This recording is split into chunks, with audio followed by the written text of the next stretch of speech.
ब्रह्मा का जो एक दिन है वो 1000 चतुर्युगी, यानी सतयुग, त्रेता, द्वापर, कलयुग, ये एक ऐसी 1000 चतुर्युगी वाला ब्रह्मा का एक दिन है।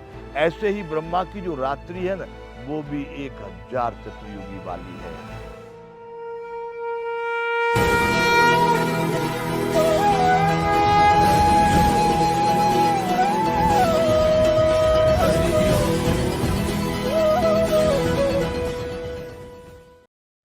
जय विश्व बंधु। बंधुओं, भगवान ने कह दिया इस तरह से जो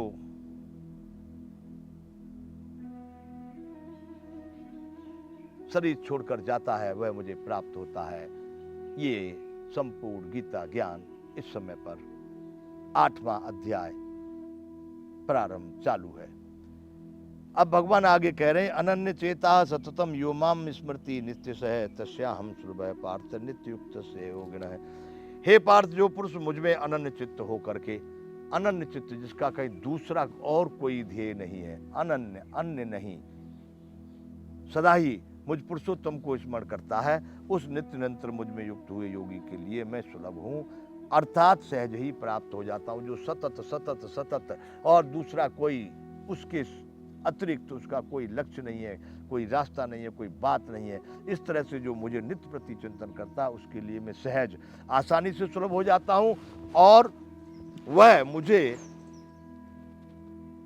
सहजता से प्राप्त कर लेता है। माम उपेते पुनर्जन्म दुखालयम शाश्वतम नाप्नुवंत महात्मा न संसिद्धि परमाम गता। हे अर्जुन, परम सिद्धि को प्राप्त महात्मा जन मुझको प्राप्त होकर दुखों के घर एवं क्षणभंगुर पुनर्जन्म को प्राप्त नहीं होते। क्षणभंगुर कितनी देर जी रहे हैं हम लोग? एक गया, एक गया, एक गया, अगला वाला आया नहीं है। मतलब देखिए, क्षणभंगुर, एक क्षण ही हम जी रहे हैं। हमारा जीवन कितना लंबा है? एक क्षण का ही है। यहाँ पर भगवान कह रहे हैं कि परम सिद्धि को प्राप्त महात्मा जन मुझको प्राप्त होकर दुखों के घर एवं क्षण भंगुर पुनर्जन्म को प्राप्त नहीं होते। इस तरह से जो सतत मेरा चिंतन करते हुए जो महात्मा जन, जो योगी लोग मुझको प्राप्त हो गए, वो इस दुखों के, देखिए सब कुछ ठीक मिला है, सबसे उत्तम मनुष्य का शरीर आपको मिला है, फिर भी आप उस संतुष्टि को, उस परम शांति को प्राप्त नहीं हो पा रहे। यानी दुख ही दुख, दुख ही दुख, दुख ही दुख। दुखों के घर रूप क्षणभंगुर पुनर्जन्म को फिर से प्राप्त नहीं होते। जो उसमें एक बार समा गया वो फिर समा ही गया। बंधुओं, आ ब्रह्म भुवना लोका पुनरावृत नो अर्जुन माम उपेतु तो कौन्तेय पुनर्जन्म न विद्यते। हे अर्जुन, इस ब्रह्मा के लोक से लेकर के ब्रह्मलोक पर्यंत सब लोग पुनरावृत्ति वाले हैं। यानी इस संसार की जितनी भी उत्पत्ति वाली वस्तुएं हैं वो सब विनाश होती है, फिर उत्पन्न होती है, फिर नष्ट होती है। यानी सभी आब्रह्म भुवना लोक सब प्रवृत्ति वाले हैं, पुनरावृत्ति वाले हैं, यानी जन्मने मरने वाले हैं, फिर से बनने वाले हैं। परंतु हे कुंती पुत्र, मुझको प्राप्त होकर पुनर्जन्म नहीं होता। अभिप्राय यह है कि जो संपूर्ण में समा गया, जो उस दिव्य में समा गया, परम में समा गया, जो उस परमार्थ में समा गया, वो कहाँ से लौटेगा? बूंद समानी सिंधु में सुकत हेरी जाए। एक बूंद अगर समुद्र में चलेगी उसको आप कैसे निकालोगे? वह उसमें मिल गई, मतलब मिल गई। इसी तरह से जो जीव, जो प्राणी इस परमात्मा में प्रवेश कर गया, तो भगवान कह रहे हैं कि जो मुझको प्राप्त हो गया उसका पुनर्जन्म नहीं होता, क्योंकि मैं कालातीत हूँ और ये सभी ब्रह्मादि के लोक काल के द्वारा सीमित होने से अनित्य हैं। ब्रह्मादि जो बता दिए, जिसको वहाँ पर अधिदेव कहा गया, जो इस सब का रचना करता है, बनाता है, बिगड़ता है, ये सब हो रहा है। इसलिए वो ब्रह्मा भी और ब्रह्मादि के लोक भी, वो सब बनने वाले, बिगड़ने वाले। लेकिन मैं जिस तत्व को हम इतने दिन से चिंतन कर रहे हैं, वह परम ब्रह्म, वह परमात्मा जो सब में समाया है, निर्दोष है, हमेशा सबके लिए सब जगह पर उपलब्ध है, वह समय के बंधन में नहीं है। वह आज जिएगा, कल मरेगा, कल हो था, आज नहीं है, नहीं। उसी को सनातन, शाश्वत और सर्वत्र कहा गया है। तो जो सनातन है, जो कल था आज है, उसके लिए समय नहीं कि वही 10 साल, 10,000 साल, 10 करोड़ साल, 10 नहीं। इसलिए भगवान कहते हैं, भगवान उस स्थान से ये शब्द आ रहे हैं, ये बातें वहां से आ रही हैं जिसको कहते हैं परम ब्रह्म। परम ब्रह्म इस बात को वहां से कह रहे हैं कि मैं कालातीत हूं और ये सभी ब्रह्मादि के लोक काल के द्वारा सीमित होने से अनित्य हैं। ये संपूर्ण, यहाँ पर आज पेड़ है, वहाँ पर कल कुछ हो जाएगा, जहाँ समुद्र है वहाँ पर कुछ हो जाएगा, पहाड़ है वहाँ पर कुछ हो जाएगा। ये सभी पुनरावृत्ति वाले हैं, सभी परिवर्तन वाले हैं, ये सभी अपने अपने गुण धर्मों के कारण बनते और बिगड़ते हैं। अर्जुन, मैं कालातीत हूँ, इसलिए जिसने मुझे पा लिया वह फिर नहीं जन्मता, वह फिर नहीं मरता, वह फिर होकर के होने वाला नहीं होता, वह मेरे में समा गया। इसलिए परमात्मा ने यह कह दिया है कि ये सभी पुनरावृत्ति जरूर होती है, लेकिन मुझे प्राप्त किए हुए वाले की पुनरावृत्ति नहीं होती। सहस्र युग पर्यंत महर्यद ब्रह्मणो विदुः रात्रिम युग सहस्रांता तेहो रात्रि विदो जना। अब भगवान इसकी गणना करा रहे हैं कैसे कैसे क्या है। ब्रह्मा का जो एक दिन है उसको 1000 चतुर्युगी की अवधि वाला, और रात्रि को भी 1000 चतुर्युगी की अवधि वाली, जो पुरुष तत्व से जानते हैं वे योगी जन काल के तत्व को जानने वाले। लो अब बंधु, यहाँ पर अपनी अकल कैसे काम करेगी।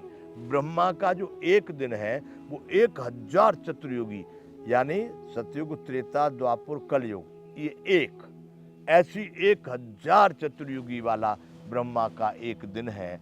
ऐसे ही ब्रह्मा की जो रात्रि है ना, वो भी 1000 चतुर्युगी वाली है।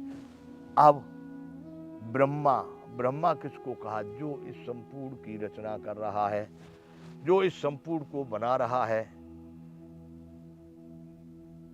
हमारे लिए रात और दिन 24 घंटे में हो रहे हैं, लेकिन उनके लिए वह काल, बंधु, एक समय था लोग हजारों वर्ष तक जीते थे, लाखों वर्ष तक जीते थे, करोड़ों वर्ष तक जीते थे।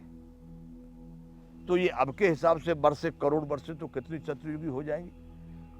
तो ब्रह्मा का एक दिन यहां बताया है 1000 चतुर्युगी वाला, और ब्रह्मा की एक रात्रि भी बताई है 1000 चतुर्युगी वाली। जब आत्म तत्व में आप प्रवेश कर जाते हैं, उस परमानंद को पा लेते, तो वहां तो करोड़ चतुर्युगी हो जाए तो भी क्या फर्क पड़ता, वो तो न बनने वाला न बिगड़ने वाला। इसलिए भगवान ये कह रहे हैं कि जो इस तरह से जानते हैं, जो योगी लोग, उसको योगी जन जान पाते हैं। जो उसमें प्रवेश कर गए हैं वह योगी हैं, वो काल के तत्व को जानने वाले हैं, वो समय के महत्व को समझ लेते हैं। अव्यक्ताद्व्यक्त्य सर्वाः प्रभवन्त्यनहरागमे रात्रागमे प्लीयन्ते तत्रैव्याव्यक्त संज्ञके। संपूर्ण चतुरातर भूतगण ब्रह्मादि के ब्रह्मा के दिन के समय में प्रवेश काल में आ जाते हैं। अव्यक्त से अर्थात ब्रह्मा के सूक्ष्म शरीर से उत्पन्न होकर के ब्रह्मा की रात्रि के प्रवेश काल में फिर अव्यक्त में चले जाते हैं। देखिए ब्रह्मा का एक दिन और रात्रि का जो ये संपूर्ण भूत प्राणी ब्रह्मांड के ब्रह्मांड उसी ब्रह्मा में से उसके शरीर में से उत्पन्न होकर के व्यक्त हो गए, फिर उसी ब्रह्मा के सूक्ष्म शरीर में फिर लीन हो गए, यानी अव्यक्त हो गए। इसी तरह से ब्रह्मा की रात्रि के प्रवेश काल में उस अव्यक्त नामक ब्रह्म को सूक्ष्म शरीर में ही लीन हो जाते हैं। और जब प्रातः काल होता है, प्रवेश काल में अव्यक्त से अर्थात ब्रह्मा के सूक्ष्म शरीर से उत्पन्न होकर फिर वो प्रकट हो जाते हैं। यानी जो यहां पर कहे हे अर्जुन दूसरे अध्याय में कह दिए थे कि इस शरीर से पहले भी अव्यक्त थे, इस शरीर से बाद में भी अव्यक्त होंगे।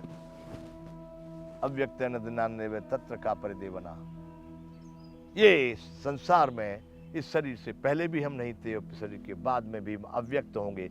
तो वही स्थिति यहाँ भगवान बता रहे हैं कि ब्रह्मा के शरीर में निकल गए तो अव्यक्त हो गए, उसी में प्रवेश कर गए। फिर संपूर्ण सृष्टि को फिर ब्रह्मा जी अपने शरीर से फिर उन्होंने उत्पन्न कर दिया, तो फिर से व्यक्त हो गए। ऐसा इस ब्रह्मांड का, इस ब्रह्मा जी का खेल है। ऐसा श्री कृष्ण भगवान बता रहे हैं कि इसमें बुद्धिमान योगी जन इसके चक्कर में फेर में नहीं पड़ते, वो इस काल के समय को इस तरह से समझ लेते हैं। भूत ग्राम सैवायम भूत्वा भूत्वा प्रलीयते रात्र्यागमे वसय पार्थ प्रवहत्य हरागमे। हे पार्थ, वही यह भूत समुदाय उत्पन्न होकर प्रकृति के बस में हुआ रात्रि के प्रवेश काल में लीन होता है और दिन के प्रवेश काल में फिर उत्पन्न होता है। आज जो तू अर्जुन ये देख रहा है, सभी भूत प्राणियों को रात्रि में उसी में प्रवेश कर जाते, फिर दिन में व्यक्त हो जाते, फिर रात्रि में प्रवेश कर जाते, फिर दिन में व्यक्त हो जाते। ये वही सब भूत प्राणी हैं, ये सब वही भूत समुदाय है जो ब्रह्मा के सूक्ष्म शरीर से उत्पन्न होकर के उसी में विलीन हो जाता है। तो बंधुओं, भगवान इस तरह से इस कहानी को बताते हैं। यहाँ पर हम विराम करेंगे। जय विश्व बंधु।